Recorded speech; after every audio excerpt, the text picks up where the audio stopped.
la opción para que ustedes también puedan compartir para que luego empecemos. ¿Les parece bien?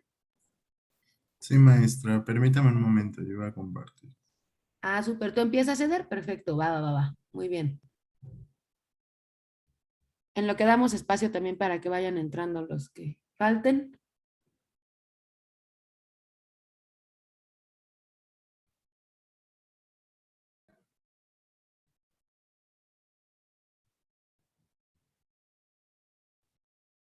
Por cierto, la junta que era para docentes se pasó para mañana en la noche. Entonces el jueves ya les tendré noticias con respecto a lo de las estancias, porque nos dicen que van a haber cambios importantes, pues. Entonces mañana les podré decir bien a bien qué onda. No, perdón, el jueves, perdónenme, el jueves. ¿Sale? Sí, Maestra, tengo una duda. Sí. Disculpe, ¿quién va a empezar la exposición? Es que nosotros somos el equipo 3. Sí. Empezamos nosotras. Ajá, sí. Sí, maestra, yo me equivoqué, perdón. Ah, ok. Bueno, pero ya se aclaró. Entonces comparto. Permítame un momento. Ok.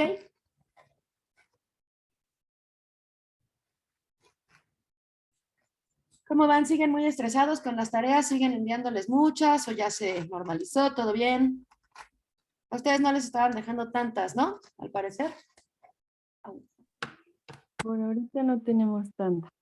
No nos han dejado. Qué bueno, muy bien. ¿Y de trabajo? ¿Ya se ve mi pantalla? Ya, yo ya lo veo. Sí. Sí, Permítame tantito. sí.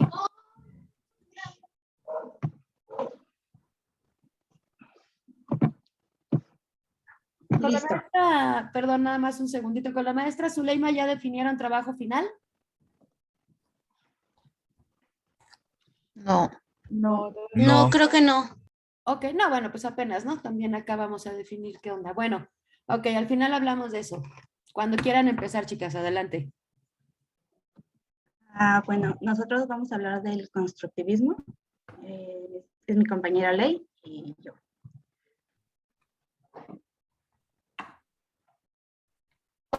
El constructivismo se define como un modelo pedagógico que postula que el conocimiento no es una copia de la realidad, sino una construcción del ser humano. Este puede depender de diferentes factores a la hora de construir el conocimiento. También es definido como una teoría psicológica que implica los procesos de aprendizaje a partir de conocimientos previos.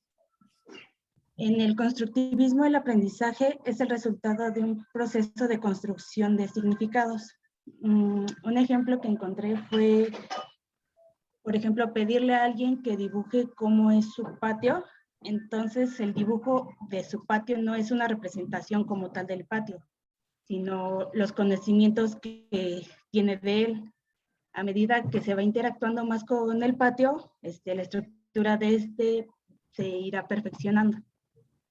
En el constructivismo, el sujeto es activo, interactúa con el ambiente y por lo regular posee conocimientos previos. Les vamos a hablar un poco de las teorías del aprendizaje constructivista.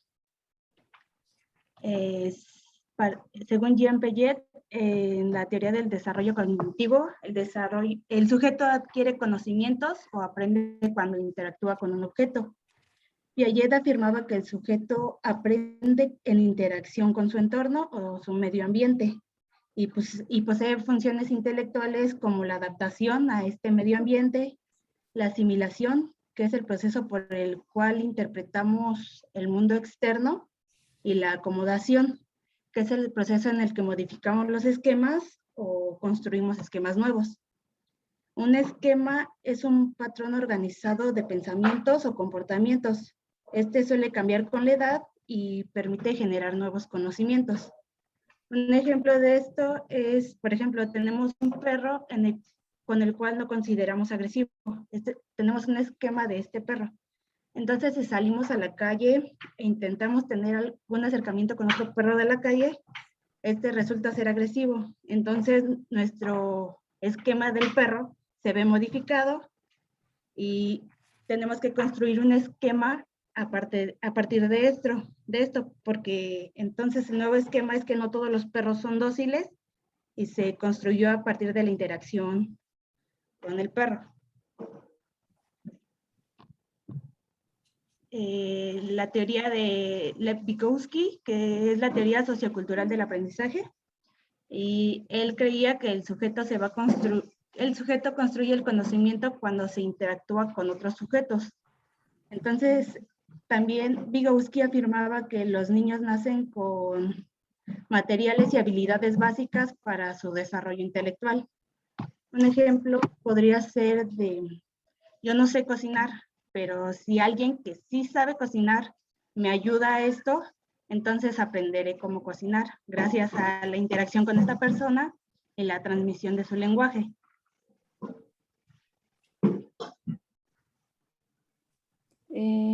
Bueno, en la teoría de Ausubel, David Ausubel fue un psicólogo y pedagogo estadounidense que en 1963 desarrolló la teoría del aprendizaje significativo. Para Ausubel, las teorías y métodos de enseñanza han de estar relacionadas con la actividad que se realizan en el aula y con los factores cognitivos, afectivos y sociales que en ella influyen. Ausubel considera que en el aula el profesor debe conocer lo que el alumno ya tiene como conocimiento previo, porque esa sería como la base para que así el profesor pueda enseñarle. Y, dicho en otras palabras, el alumno enlace lo aprendido con la nueva información, integrándolo a su área cognitiva. Ausubel considera 3 tipos de aprendizaje significativo. El primero es el aprendizaje de representaciones, que es el considerado como el básico o el más importante, ya que este consiste en retener el nombre de las palabras y otros símbolos y asociarlos con lo que representan, como por ejemplo, si a un niño le enseñas la imagen de un camello, él sabe que eso es un camello y ya así lo relaciona. Después sigue lo que es el aprendizaje de conceptos. En vez de, bueno, en este tipo de aprendizaje, en vez de asociarse un símbolo a un objeto concreto y objetivo, se relaciona con una idea abstracta y esta solo va a ser accesible a partir de nuestras propias experiencias personales. Esto quiere decir que, por ejemplo, siguiendo con el ejemplo del camello, si al niño ya en el primer tipo de aprendizaje le enseñaste que la imagen y le dijiste este es un camello, él lo guardó en su área cognitiva. Sin embargo, si no lo he visto como tal físicamente, entonces, ¿cómo se puede decir que no va a retener esa información? Por eso es importante que, por ejemplo, bueno, el niño solo tendría una idea abstracta de lo que es un camello, sin embargo, no sabría como tal qué es si lo llegase a ver. Después sigue lo que es el aprendizaje de proposiciones, el cual, este es un proceso más avanzado, es un proceso que es más elaborado y el conocimiento surge de la combinación lógica de conceptos. Ahí también, retomando igual el ejemplo del camello, por ejemplo, si el niño ya sabe que es un camello, se le mostró la imagen y se le puso la palabra camello. Entonces, cuando él ahora vaya al zoológico y vea uno, va a relacionar al camello ya con, por ejemplo, que es un animal mamífero y herbívoro. A la siguiente, por favor. Bueno, ahora continúo con las características del constructivismo y los principios básicos. En las características del constructivismo y principios básicos, más que nada se toman en cuenta como que los puntos clave de las teorías que acaba de explicar ahorita mi compañera. Y el primero es que el aprendizaje implica un proceso de organización interna de esquema. El siguiente es que el grado de aprendizaje depende del desarrollo cognitivo, es decir que, bueno, depende de las capacidades innatas que el sujeto tiene. Esto quiere decir que, por ejemplo, si un niño le ponemos a realizar una raíz cuadrada, si aún no sabe sumar ni restar, no va a poder resolver la raíz cuadrada. ¿Cuál es? El punto de partida de todo conocimiento son los conocimientos previos, como lo mencionaba en la teoría de Ausubel. Y el que sigue es el aprendizaje se produce cuando entra en conflicto lo que el alumno ya sabe con lo que debería de saber. Es como mencionaba mi compañera Brenda, ya que, por ejemplo, si nosotros sabemos cocinar un pastel, y después nos ponen a cocinar sopa, tenemos un conocimiento de cómo se hace el pastel, ese sería el conocimiento previo. Sin embargo, si nosotros aplicamos eso que ya sabemos en hacer una sopa, pues no va a dar resolución. Eso quiere decir que entramos en conflicto y estaríamos ya aprendiendo porque no serviría de nada, por ejemplo, ese conocimiento previo que teníamos de hacer un pastel, nos serviría de repaso si hacemos otro pastel, pero sin embargo no estaríamos ya aprendiendo porque eso ya lo sabemos. Bueno, espero si haya quedado claro eso. En cuanto a los principios básicos, bueno, el conocimiento es una construcción del ser humano. Cada persona percibe la realidad de forma diferente. Y el que sigue es organiza la información y da sentido en forma de constructo. Y lo que construye es la edificación de un todo coherente que da sentido y unicidad a la realidad. En este último punto, tengo un ejemplo que es, por ejemplo, si en tu casa, por ejemplo, te gusta el olor a pan de muerto, ¿no? Por ejemplo, lo cocinan en tu casa, estás conviviendo con tu familia y estás en tu hogar. Cuando vas por la calle te llega el olor de pan y tú lo relacionas con el olor con el pan que hacen en tu casa y a tu familia y a tu hogar. Eso significa, por lo que entendí, sería la edificación de un todo. Y esto es lo que da sentido y unicidad a la realidad. Eso sería todo.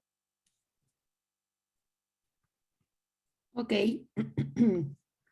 Ok. Bueno, algunos puntos por aquí abordados, ¿no? Importantes. ¿Alguien más va a abordar a Piaget o a Vygotsky?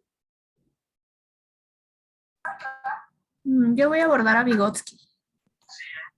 Nuestro equipo también. Bueno, ok, muy bien. Ok, entonces continuamos. Bien. Faltaron un poquito de puntos, si les soy honesta. Por ejemplo, el proceso de equilibración, de asimilación, todo lo que ya más o menos repasábamos la semana pasada desde las etapas de Vygotsky, de Piaget, pero bueno, por lo menos nos remite un poco a lo que sucedía, ¿no? Nada más igual al final les voy a dar algunas cuestiones como con las que se pueden diferenciar tanto Vygotsky de Piaget, y algunos otros puntos sobre Ausubel que también tiene un poquito más de profundidad. Pero bueno, muy bien. Ok, continuamos. Ahorita ya no los quiero interrumpir. Adelante. Pero el orden sería, creo que primero voy yo, ¿no, profesora? Ahí sí yo no sé porque ya se pusieron ustedes de acuerdo. La única que podría saber, bueno, son ustedes y Ciania, ¿no? Que es la que anduvo por ahí coordinando esta cuestión. Sí, me parece que va la teoría histórico-cultural. Sí. Ok.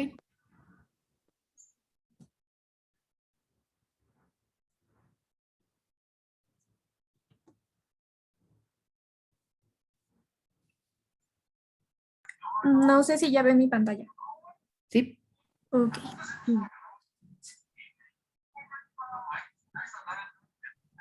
Ok, bueno, la teoría histórico-cultural de Lev Vygotsky. Bueno, primero voy a empezar a abordar datos biográficos. Y bueno, él fue un psicólogo ruso perteneciente a la familia de origen judía, de clase media, y nace en Bielorrusia en el año de 1896. Es considerado el padre de la psicología histórico-social soviética y, claro, precursor de la neuropsicología soviética. Es reconocido por la idea fundamental de su obra, en el que se basa en el desarrollo de los humanos y en donde indica que únicamente pueden explicarse en términos de interacción social. Bueno, los puntos claves de su teoría, el primero de ellos es que se basa en el principio fundamental de la teoría histórico-cultural, que busca comprender al ser humano y principalmente su desarrollo psicológico, en donde es necesario entender y analizar las relaciones sociales en las que se desenvuelve. Para él es muy importante la interacción del ser humano con el medio para que éste pueda adquirir conocimiento. Por otro lado, se enfoca en el estudio de la conciencia, en donde su objetivo principal es analizar los procesos perceptuales en el marco de un proceso mayor como es el conocimiento, por lo que nos habla de una teoría socioconstructivista. Con ello quiere llegar a que el conocimiento se construye en la sociedad, como ya lo mencionábamos, busca que el ser humano aprenda en la interacción que tiene con su medio. En sus trabajos hizo especial hincapié en los procesos socioculturales como es la génesis de los desarrollos mentales superiores. Y bueno, aquí hace mucho hincapié en una propuesta que hace, ¿no? Primero comienza abordando las funciones psicológicas naturales para poder llegar a las funciones psicológicas superiores. Cuando él habla de las funciones psicológicas naturales, nos habla más como de la parte biológica del ser humano, es decir, que es como lo que ya traemos de herencia genética desde que nacemos, ¿no? Esas habilidades que tenemos sin la necesidad de aprenderlas en cuanto empezamos a relacionarnos con papá, con mamá. Y bueno, habla de una capacidad perceptiva. Cuando nos habla de una capacidad perceptiva se refiere más a que nosotros asimilamos las cosas a través de nuestros sentidos. Una vez que nosotros queremos darle como un significado a la percepción de algo que es como cuando nos quemamos y tocamos algo caliente, quitamos el dedo por lógica, ¿no? Porque lo quitas y no entiendes por qué, simplemente lo quitas porque te ardió o te dolió, ¿no? Perdón. Es No. que eso no es así. No lo quita uno por lógica. La lógica es uno de los procesos últimos de la construcción de los procesos mentales y sobre todo de las funciones psicológicas superiores. Lo quita uno porque, por instinto, ¿no? Ok, por instinto. Bueno, pero no entiendes el por qué, solo lo quitas. Eso, mero. Hasta después viene como esto, bueno, esta construcción que él ya llega a mencionar que ya son los procesos psicológicos superiores, porque ya buscamos un sentido, ya buscamos entender esta percepción que tenemos. Él ya lo relaciona más con la conciencia y el pensamiento. Una vez que buscamos entender los sentidos, llegamos a comprender de alguna manera estos estímulos. Buscamos ya, bueno, por medio de esquemas, con contenidos mentales, bueno, ya buscamos una organización en nuestras funciones. Por lo tanto, tenemos un orden en aquello que llegamos a pensar. Bueno,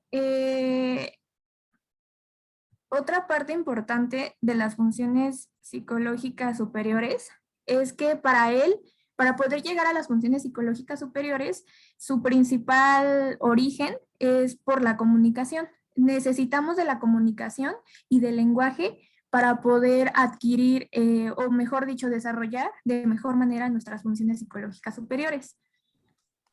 Para poder adquirir el lenguaje, pues necesitamos relacionarnos, ¿no? Y aquí él habla mucho de la parte cultural del ser humano, ¿no? En cómo se tiene que relacionar por medio de... Bueno, la cultura va a variar mucho, va a depender mucho de dónde estemos, en qué grupo social, a qué grupo social pertenezcamos, al pueblo, depende mucho. A eso quiere llegar él cuando habla de su teoría sociocultural, porque, bueno, nos habla de una parte en donde nos va desenvolviendo que la cultura, principalmente la cultura, nos habla de que la cultura pues obviamente tiene su origen. Al tener un origen pues nosotros nos vamos desenvolviendo poco a poco, ¿no?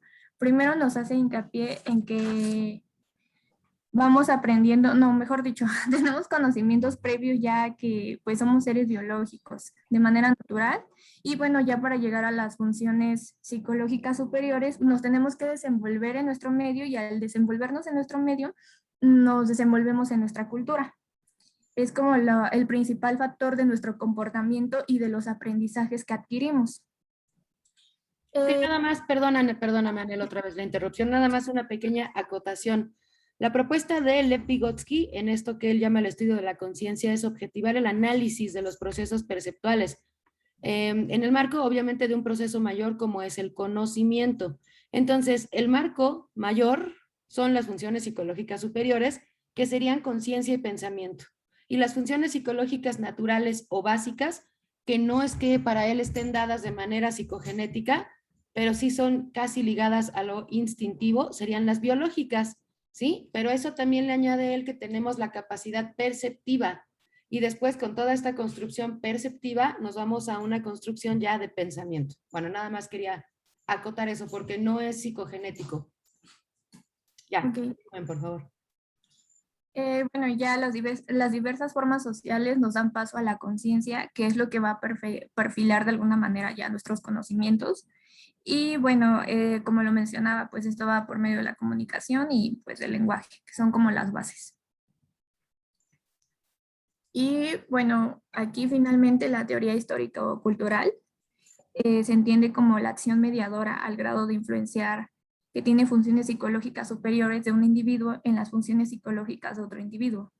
Él hace hincapié en que para llegar a interaccionar con los demás tenemos que comunicarnos con otra persona. Lo llama triada, él llama triada a esta manera de poder llegar al conocimiento, es decir, que tenemos que interactuar con otro individuo y el objeto, nuestro objeto para poder llegar a la interacción social va a ser pues esto que llama él la cultura, que va a ser por medio de la cultura social.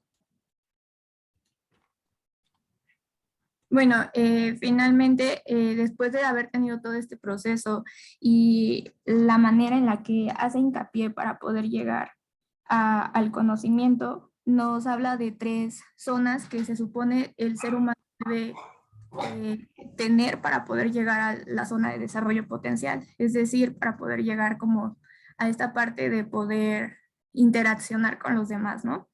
La primera de ellas es la zona de desarrollo real. Él al hablarnos de la zona de desarrollo real es como lo que menciona de manera natural, lo que nosotros ya sabemos por sí mismos sin la ayuda de nadie. Y bueno, al llegar a la zona de desarrollo próximo es en donde pues llevamos un proceso para que podamos aprender o guiarnos, compartir y pues finalmente al tener este proceso podamos llegar a obtener ya el conocimiento, ya sea que tengamos apoyo o ayuda y podamos obtener lo que él quiere, ¿no? Lo que él quiere, no, mejor dicho, lo que él propone, ¿no? Que es para llegar al conocimiento. Esto es como lo más importante que rescate de su teoría para no darle tanta vuelta. No sé, creo que mi compañero Milton iba a compartir algo, pero realmente no lo sé. Sería todo por mi parte.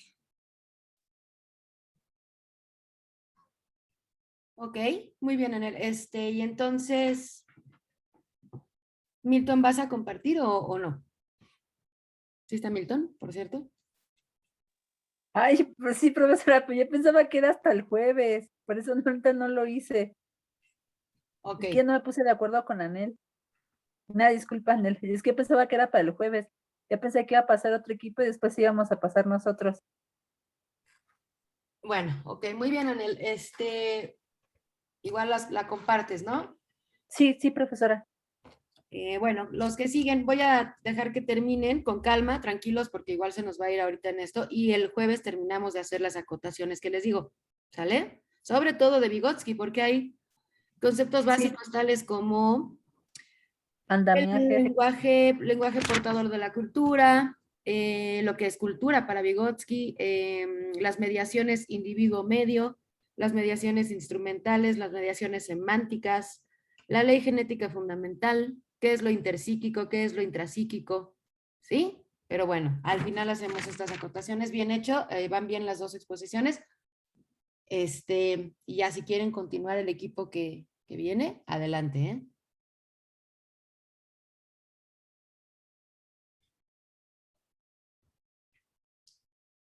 Sí, maestra, permítame.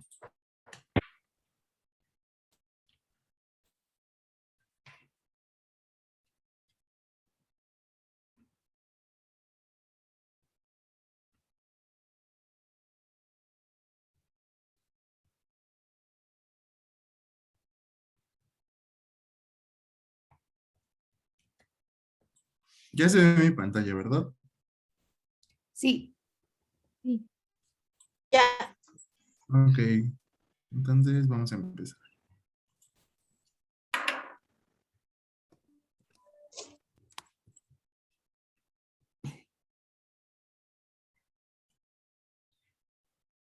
Buenos días, compañeros, maestra. Yo les voy a hablar del cognitivismo.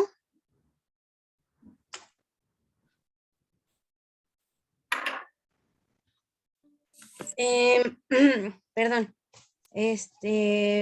Recordando que el cognitivismo es esta, digamos, corriente que se especializa en el estudio de los procesos tales como la percepción, la memoria, la atención, el lenguaje, el razonamiento y dentro del cognitivismo, la que sigue, por favor.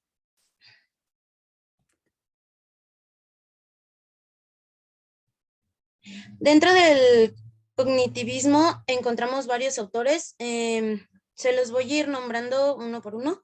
El primero es Piaget. Con Piaget nace lo que es la epistemología genética, donde en esto él menciona que todo ser humano tiene la disposición genética para aprender lo que el sujeto desee. Y de hecho hizo como varios, ¿cómo se dice? Varios estudios donde él buscaba establecer como una relación entre el desarrollo mental y el desarrollo físico. Y al finalizar estos estudios, pues llegó a la conclusión de que este desarrollo mental y el desarrollo físico pues no van de la misma forma, es decir, no van de la mano, ya que cada uno se desarrolla de diferente forma, pues por los distintos estímulos que se le presenten. Además, también Piaget pone atención en el desarrollo del pensamiento lógico matemático y menciona que cada sujeto construye por sí mismo una relación con el objeto de aprendizaje. También encontramos en Piaget los 4 estadios, donde, bueno, más bien propone los 4 estadios, el sensomotriz, que va de los 0 a los 2 años, y es aquí donde el bebé se relaciona con el mundo, pues a través de los sentidos, ¿no? Y su conducta está orientada a las metas y a la permanencia de los objetos.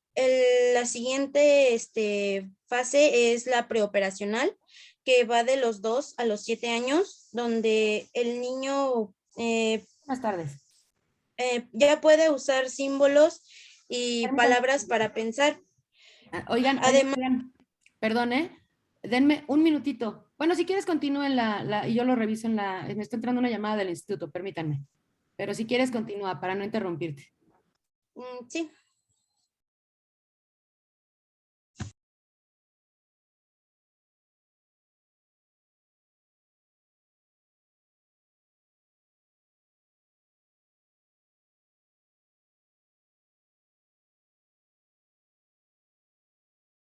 Ya, fue muy rápida. Adelante y discúlpame.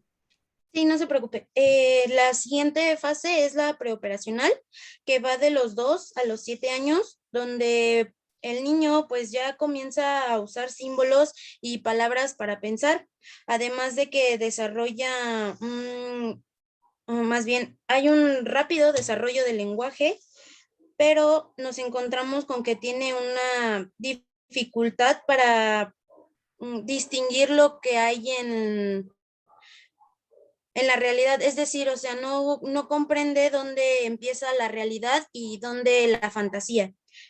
En la siguiente fase son las operaciones concretas, que va de los 7 a los 11 años, y en esta etapa el lenguaje y las habilidades aceleran como de forma muy rápida, al igual que su crecimiento cognitivo, ya que pues ya tienen como un conocimiento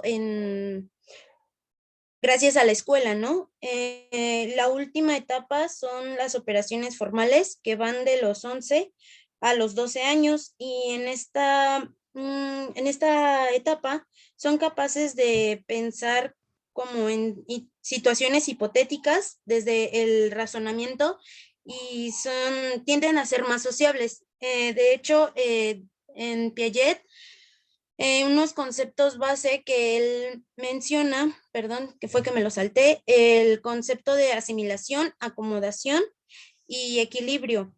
El concepto de asimilación es cuando una persona adopta un nuevo conocimiento del medio, para de que de esta forma lo incorpore pues en su propia estructura, en sus pensamientos. La siguiente es acomodación. En esta etapa, en este concepto es cuando existe un cambio en la organización de nuestros esquemas mentales, para así poder, pues, de esta forma responder a las demandas que el mismo medio digamos, nos pone, ¿no? Es decir, lo que hay, lo que yo sé y pues lo que tengo que conocer. Y la siguiente etapa es la adaptación, o también se conoce como equilibrio. En esta es cuando utilizamos alguno de nuestros esquemas mentales, para que de esta forma podamos nosotros resolver los problemas que se nos presenten. Y cabe mencionar que los seres humanos tendemos a buscar este equilibrio, ya que si no tenemos este equilibrio, digámoslo así, nuestros nuestros esquemas mentales pues no nos funcionan, ¿no? Y de esta forma, que como no nos funcionan, ocurre un desequilibrio, que es lo que nos lleva a modificar estos esquemas mentales, es decir, nos lleva a aprender. A la que sigue, por favor.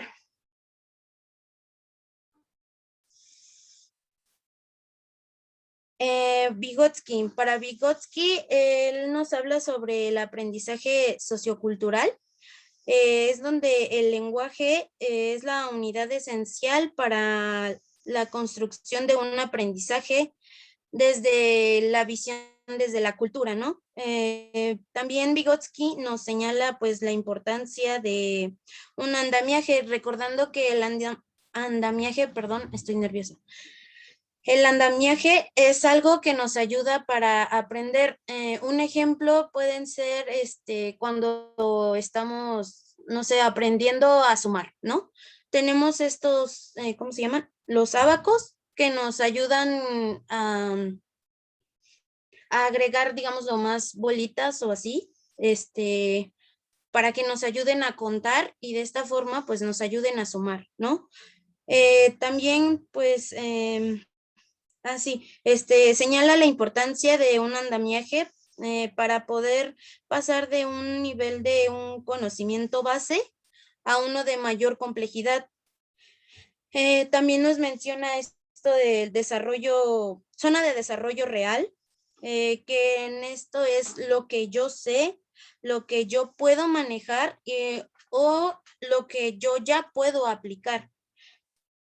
Después nos menciona esto de zona de desarrollo próximo, y en esta zona se menciona que es aquello que yo tengo que alcanzar, y también pues el desarrollo real en este caso nos ayuda porque es un potencial para poder llegar a esta zona de desarrollo próximo.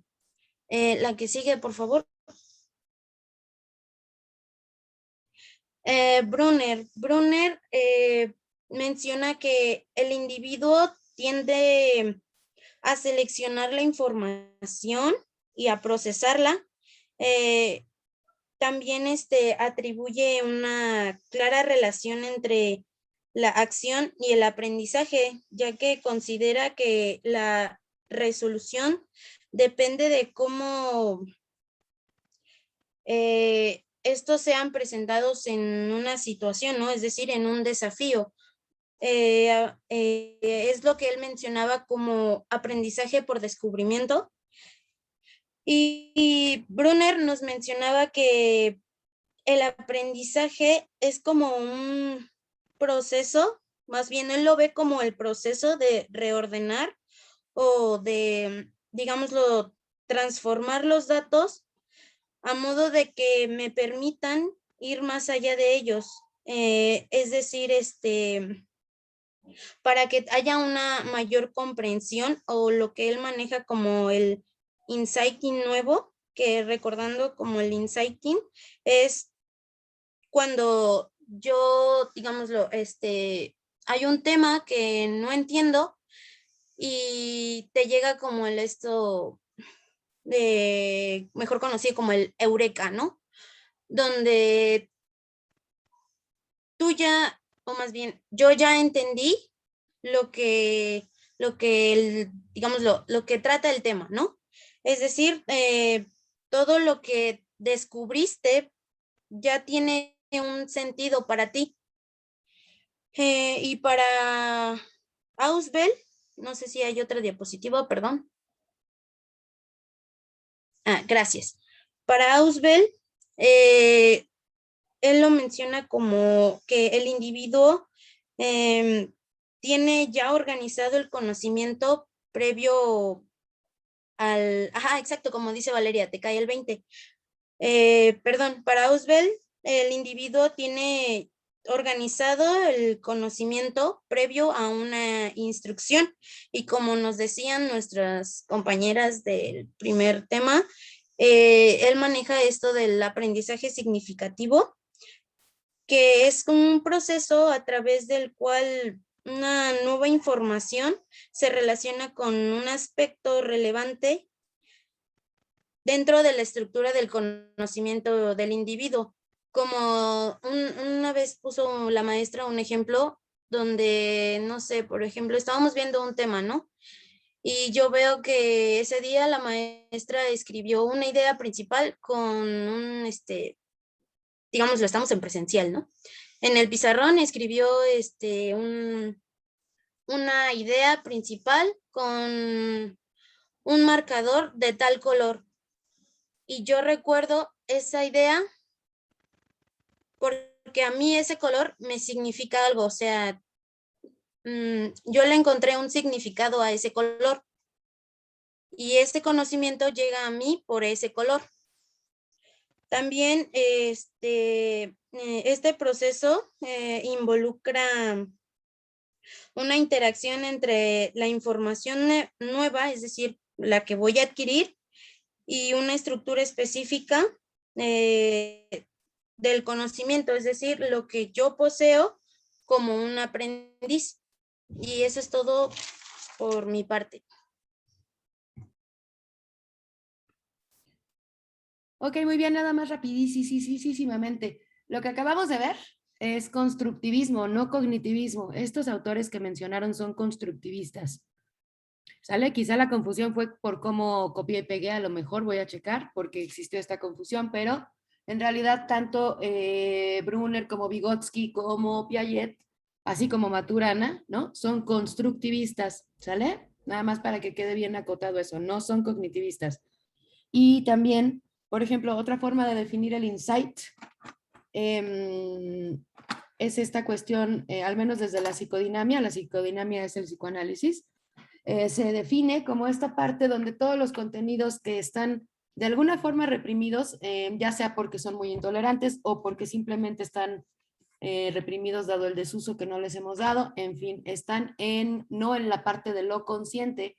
Ajá, entonces, lo que va a hacer el insight, cuando ustedes dicen, me cae el 20, llega el eureka, entendí de qué se trataba, ese proceso se da mediante estos contenidos reprimidos en cuanto tocan con el consciente y se hacen entonces parte del consciente, salen a la superficie. ¿Sale? Así es como nos cae el 20, al menos desde la psicodinamia, y así se define un insight, el momento en el que contenidos inconscientes tocan este consciente y se hacen ya contenidos conscientes. ¿Sale? Bueno, no los interrumpo más, adelante. Bueno, pues a mí dentro de este tema también me tocó el constructivismo, que ya lo vimos. Pero bueno, entonces lo voy a exponer como rápido, solo como un repaso. Y bueno, es considerado un modelo pedagógico. Postula que el conocimiento no es una copia de la realidad, sino una construcción del ser humano. Y pues bueno, los autores son precisamente Piaget, que nos dice que el sujeto va a adquirir conocimiento cuando interactúe con un objeto según la percepción e interacción con este. Según Vygotsky, el sujeto va a construir el conocimiento cuando interactúe con otros sujetos. Mientras más entornos sociales tenga el sujeto, mayor construcción de aprendizaje tendrá. Y según Ausubel, el sujeto va a construir el conocimiento cuando este conocimiento sea significativo para él. Va a intervenir la motivación, el interés del mismo y pues que se conecte con sus conocimientos previos. Las características del constructivismo así muy generales son que el aprendizaje implica un proceso de organización interna de esquemas, que el grado de aprendizaje depende siempre del desarrollo cognitivo, también que el punto de partida de todo conocimiento son los conocimientos previos. El aprendizaje se produce cuando entra en conflicto lo que el sujeto ya sabe con lo que se supone que debería saber. Y bueno, también hay unos principios básicos del constructivismo, así también como generales. Y una es que el conocimiento es una construcción del ser humano. Cada persona percibe la realidad de una forma distinta, por un montón de factores, por ejemplo, los sentidos, la cultura, los conocimientos previos, etc. También organiza la información y da sentido en forma a constructos o esquemas. Todo esto gracias pues al sistema nervioso. Y por último, lo que se construye es la edificación de un todo coherente que da sentido y unicidad a la realidad. Y bueno, ya pasamos al siguiente tema porque creo que eso ya lo vimos como demasiado. Y bueno. Bien, yo les voy a dar el conectivismo. Bueno, pues esta es una teoría de aprendizaje enfocada en la era digital. Este enfoque de aprendizaje está basado en el análisis de las limitaciones del conductismo, cognitivismo, el constructivismo, para explicar el efecto que la tecnología ha tenido sobre la manera en que actualmente vivimos, nos comunicamos y aprendemos. Bueno, su esencia de esta teoría, más que nada, se basa en establecer conexiones en el aprendizaje cooperativo y colaborativo. ¿A qué me refiero con esto? Bueno, a que un grupo de personas puede, no sé, tal vez ni siquiera haberse visto, ¿no? Como es nuestro caso, que algunos no nos conocemos, pero podemos decir que somos compañeros y que hoy la compañera Ciania, por así decirlo, les está dando el tema del conectivismo.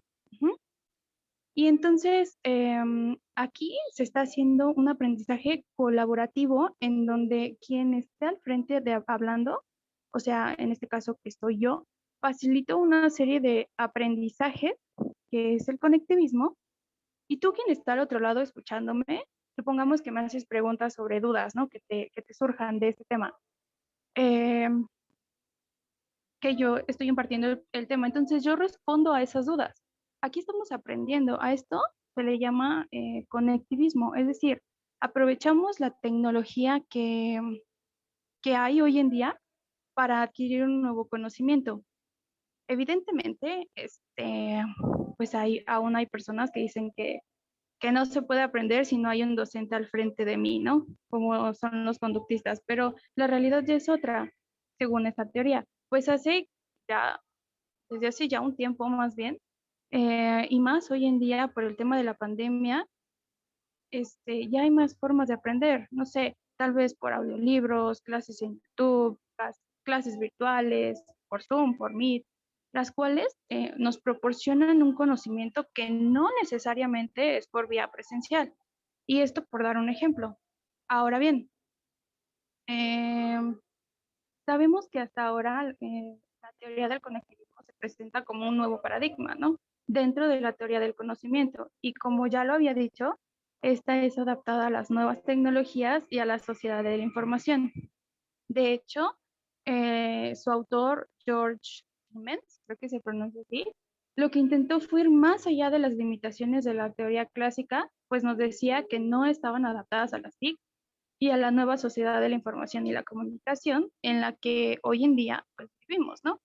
Él nos decía que cada teoría debe de adaptarse a la manera en que la información en una sociedad es comunicada, almacenada y la que más nos importa, la manera en que es aprendida. Pero entonces les pregunto, ¿la manera en que aprendemos puede ser distinta a lo largo de los años? ¿Ustedes qué me dicen? ¿Creen que sí o que no? Bueno, no ¿Puedes importa. repetir la pregunta? Sí, sí, bebé. Dice, ¿la manera en que aprendemos puede ser distinta a lo largo de los años?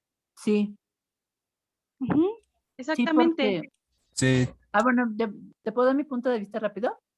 Sí, Bueno, yo pienso que sí, porque conforme vamos creciendo, vamos adquiriendo nuevas habilidades y esas habilidades y destrezas las vamos implementando conforme va transcurriendo nuestra vida, ¿no? Por ejemplo, yo pienso que yo aprendía más rápido cuando estaba en la secundaria, porque tenía menos, incluso yo pienso que también tiene que ver, ¿no? Menos problemas que ahorita. Y me imagino también porque el cerebro de un niño, o bueno, de una persona más joven de, por ejemplo, de 10 a 14 años, como que tiene más, es como con los idiomas, ¿no? Que cuando eres pequeño se afiancían más rápido los idiomas que aún ya cuando está uno más grande, ¿no? Yo lo comparo así. ujú, exactamente. ¿Le puedes cambiar, bebé, por fin? Sí, sí, sí, la respuesta es que sí. Y yo les voy a dar un ejemplo, a ver si se entiende más. Em, Durante muchos años, cientos de años, la manera de la transmisión de los conocimientos fue por el método oral, ¿no? Era la única forma de almacenar y sobre todo de aprender esa información. De esta manera, entonces, se me viene a la mente los juglares, ¿no? Los juglares, para entrar en contexto, un juglar era un artista de la Edad Media, un tipo mimo, recitador, cantor, entre otras cosas, ¿no? Entonces ellos tenían que conocer los poemas que tenían una extensión muy grande, o sea, eran muy, muy largos, y tenían que aprenderlos de memoria, es decir, tenían que oírlos, retenerlos, para luego poder recitarlos a su público, ¿no? Y esto porque la mayoría de ellos no sabía leer, aunque la verdad pues no importaba, daba igual porque pues no era como que estuvieran por escrito. Ujú, y pues no sé, no sabían leer. Este, bueno, entonces aquí ellos tenían que depender de su capacidad acústica y memorística para retener esta información.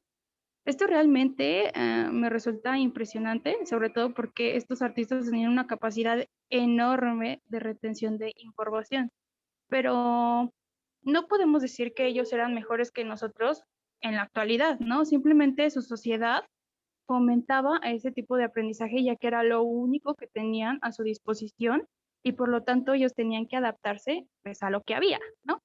Así que es lo que hay, adapta. Ahora bien, hoy en día, por ejemplo, no sabes cuál es el nombre de una canción, ¿no? Ahorita que estoy escuchando esta. Pero tan fácil saco mi teléfono, abro Shazam, ¿no? Y la app sin problema me encuentra los datos de la canción, quién la canta, etcétera, ¿no? Incluso si es un cover, te pone hasta de quién es el autor, bueno, quién la está cantando. Otro ejemplo puede ser que cuando la maestra nos pregunta sobre lo que estamos viendo, ¿no? ¿Qué es constructivismo? Híjole, yo no sé qué es constructivismo. Pues abres San Google y listo, ya te aparece y le dices a la maestra lo que significa o lo que es, ¿no? Oye, O y bien también aprovechando, Ciania, muy bien, muy buen ejemplo. A partir de ahora, por favor, abran Google, pero Academics, mínimo, para que sean fuentes un poquito más confiables y dirigidas. Pero muy bien, Ciania, nada más era eso, adelante. Ok. Otro ejemplo también puede ser los teléfonos, ¿no? No podemos, o sea, abrimos nuestra línea de contactos y ya los registramos. No es necesario aprendérnoslas como antes o ponerlas en una agenda. Bueno, en la actualidad y gracias a estos avances tecnológicos, el cerebro solo recuerda lo que necesita. Lo demás, pues, no pone su energía para hacerlo. Entonces, regresando a lo que es la teoría conectivista, perdón, las confundo, sabemos que no se basa en enseñar a juglares, ¿no? Sino se basa en enseñar a internautas, es decir, a personas que navegamos por Internet. El conectivismo, ya para terminar, nos dice que el proceso de aprendizaje se lleva a cabo mediante... Ay, se me fue mi idea. Mediante procesos que no están del todo bajo control de la persona que aprende. Y existen infinidad de autores y fuentes que tenemos que conocer y que debemos tomar en cuenta si queremos maximizar nuestra capacidad para aprender dentro de este contexto, ¿no? ¿Le cambias por si quedé? Gracias. Bueno, para esto Siemens establece una serie de características que definirán la manera correcta que tenemos para aprender teniendo en cuenta su teoría, ¿no? La primera es conectar con las diferentes fuentes de información. Aquí, imaginen que yo quiero saber acerca de, no sé, una noticia en Twitter, ¿no? Pongo el hashtag para ver de qué trata, me entero más o menos de lo que pasa y después me voy a Google para saber aún más. Yo ahí conecté dos medios de comunicación para llegar a un conocimiento. La segunda, tenemos que contrastar opiniones. Aquí, imaginen que quiero ver una película y le pregunto a mi amiga, Ámbar, ¿qué opina de la película? Ella que ya la vio, por así decirlo, ¿no? Y ya me dice que está fea. Y después le pregunto a Diana y me dice, no, pues está más o menos. Y le pregunto a esta Daniela y me dice que está buena. Bueno, en el ámbito de la red y de las nuevas tecnologías, puedo meterme a Facebook, ¿no? Y ahí hay páginas que nos dicen o nos dan reseñas de las películas. Entonces yo ahí, contrasto opiniones para llegar a un conocimiento, perdón, sobre la película que quiero ver. La número 3, lo siguiente que hay que tener en cuenta en esta teoría es sobre el conocimiento almacenado. Es decir, el ser humano no es el único contenedor del conocimiento. Cualquiera que tenga una compu o un teléfono tiene toneladas de conocimiento a su alcance, porque aparte existe el Internet y todo nos facilita, ¿cierto? La número 4 es saber vicepoder. Según esta teoría, ya no es tan importante que una persona sepa y no lo puede llegar, más bien, ya no es importante lo que una persona sepa, sino lo que pueda llegar a saber.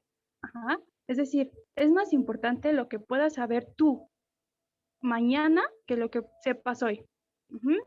Esa filosofía, pues la podemos encontrar en los tutoriales de YouTube, ¿no? Por ejemplo, hoy en día quiero hacer un rico pan de muerto, ¿no? Pero yo no tengo idea de cómo hacerlo, pues no soy chef ni repostera, pero lo tecleo en YouTube y en Google y puedo encontrar la receta, ¿no? Un sinfín de recetas diferentes y ahí yo ya estoy solucionando mi problema, que no sabía, pero que gracias al conocimiento de otros lo han solucionado de manera rápida y útil. ¿Hasta aquí alguna duda? Bueno, la número No, 5. no hay. Ok, gracias. La número 5 es fomentar la conexión. No es tanto leer un montón de libros, según esta teoría, aunque ojo, no hay que quitarle la importancia de hacerlo. Pero para una persona bien informada en la actualidad, hay que estar bien conectado. A veces el estar conectado con otras personas por medio de las redes sociales, no sé, YouTube, WhatsApp, Messenger, Instagram, ¿no? TikTok, nos ayuda a tener un conocimiento más actualizado. La número 6 es el conocimiento actualizado. Nuestra vieja confiable, ¿no? Wikipedia. Pero sabemos que Wikipedia, en cada segundo, hay alguien que sí o sí la está actualizando. Su actualización es constante y, bueno, más bien, tal vez infinita, ¿no? A diferencia de una enciclopedia. Ahora bien, la 7 es toma de decisiones. Todas estas herramientas que acabo de mencionar nos sirven para conectar en nuestra cabeza todos los conocimientos, las fuentes, etcétera. Y esto no es solo que pasa en los aparatos, porque sabemos que pues están conectados a la red, pero ¿de qué nos sirve? No sirve de nada que nosotros, más bien, no sirve de nada si nosotros en nuestra cabeza no conectamos esos conocimientos. No les damos un sentido. La número 8 son habilidades principales. Para esto hay que tener herramientas adecuadas. Sabemos que ninguna máquina va a hacer el trabajo por nosotros, ¿no? O va a pensar por nosotros. Es decir, que nos va a facilitar el acceso al conocimiento y nos dará los medios, pero entonces nos tocará saber aprender a aprender en este mundo globalizado. ¿Qué cómo? ¿Cómo se aprende a aprender a aprender? Pues no, pues él nos decía que había 3 habilidades: buscar, seleccionar y conectar. La primera es buscar información, que lo más seguro es que esté, obviamente en internet todo está, pero que esté no quiere decir que la encontremos, entonces tenemos que saber buscarla. La otra es seleccionar esa información encontrada para saber qué nos sirve y qué no. Tenemos que seleccionarla para, pues, tener fuentes confiables, porque hay que recordar que tenemos fuentes confiables y fuentes que no son tanto, entonces tenemos que saber seleccionar qué información nos va a servir de una manera correcta y que otra no, ¿no? Por así decirlo. Y la última, ya para finalizar ahora sí, es conectar. Esto no es que tenga que ver del todo con las nuevas tecnologías, esto es de siempre. Pero hay que saber conectar una información con otra y esto es fundamental para aprender a aprender. Y ya, eso sería todo de mi parte. Espero que no haya ninguna duda. Muy bien, muy bien. Entonces ya nada más, felicidades, muy buena exposición. Nada más la cuestión de lo de no es cognitivismo, es constructivismo, pero muy bien, estamos ya entrando en estos temas. Ya el jueves hacemos una pequeña acotación. Entonces fueron Ciania. Profesora, Sí. perdón, Ay, perdón, sigue. Bueno, perdón por interrumpirla. Quedamos dos compañeras para exponer del mismo tema, de teorías del aprendizaje, pero no sé si gusta que terminemos ahorita o en la siguiente clase. yo creo que la siguiente, porque muchos a lo mejor ya tienen cuestiones que hacer, entonces qué bueno que me dices, para el jueves empezamos con ustedes. Pero, ¿les parece bien? Sí. Entonces, hoy fueron, Aley, Ana Brenda, Ciania, Eder, ¿quién más? Anel, profesora. Ah, claro, la de Anel, ajá. Yo, Andrea. Andrea. Andrea. Apellido Andrea, porfa. González Alejandro. Gracias, muy bien. Alejandro, muy bien. Ok, bueno, entonces, excelente, nos vemos el día jueves y ya platicamos también la cuestión de lo de los grupos, ¿sale? Pero primero empezamos con las, iba a decir entrevistas, ¿qué tal? Con las exposiciones, las acotaciones, y ya para el viernes tienen que estar preparados los equipos que van a exponer ahora sí humanismo. Entonces, si quieren, nos podemos quedar, las personas que quieran exponer humanismo, nos quedamos ahorita unos minutitos para organizarnos, o bien en el chat nos ponemos de acuerdo. Solo recuerdo que humanismo quería Fernanda, que no sé si siga por acá, si hoy entró o no he revisado.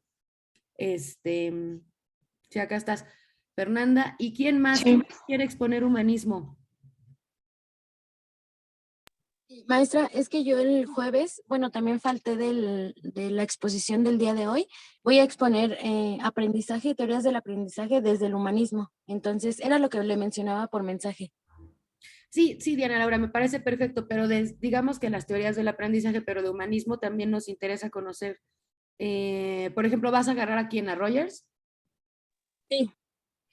Ok, entonces por ahí Rogers se divide tanto en su forma de, digamos, inducir su teoría hacia el ámbito educativo, pero también tiene su psicoterapia que es centrada en la persona. No sé si eso también lo vas a abordar. No, maestra, solamente me enfoqué en lo del aprendizaje. Y está muy bien, tú agarras esa parte si te parece bien. Y por el otro lado tenemos a Rogers, Maslow, que son los que quiero que veamos por lo menos de humanismo, pero centradas en sus formas de hacer terapia. Entonces, ¿quién se apunta? Y sí, ya lo que sigue después de esto va a ser Gestalt. Exactamente, Eileen. Pero el viernes yo creo que nada más nos dará tiempo de ver este humanismo. Bueno, entre jueves y viernes, pero porque el jueves faltan 2 equipos, ¿no? Por lo que entiendo. Entonces, viernes veríamos Rogers y Maslow. ¿Quién quiere entrar, aparte de Fernanda?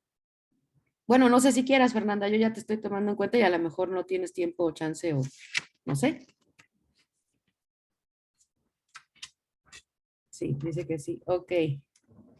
De los que habían dicho, pues faltan de exponer quién, Monse, Rodrigo Y Sí, yo expongo de teorías de aprendizaje. y Milton. ¿Mandé? Y ya, profesora, sí. El jueves también pasamos rápido, profesora. Al rato le comento una situación, profesora. Las diapositivas, entonces las subimos al WhatsApp, ¿verdad, profesora? Y al Classroom. Nada más al Classroom, porfa. Muy bien, Sí. muy bien. Bueno, entonces, pero sí me interesa que desde hoy sepamos quién va a exponer el día viernes también, ¿eh? Para que tengan buen tiempo de preparar humanismo, porque ese sí lo han visto muy poquito a comparación de todas las demás.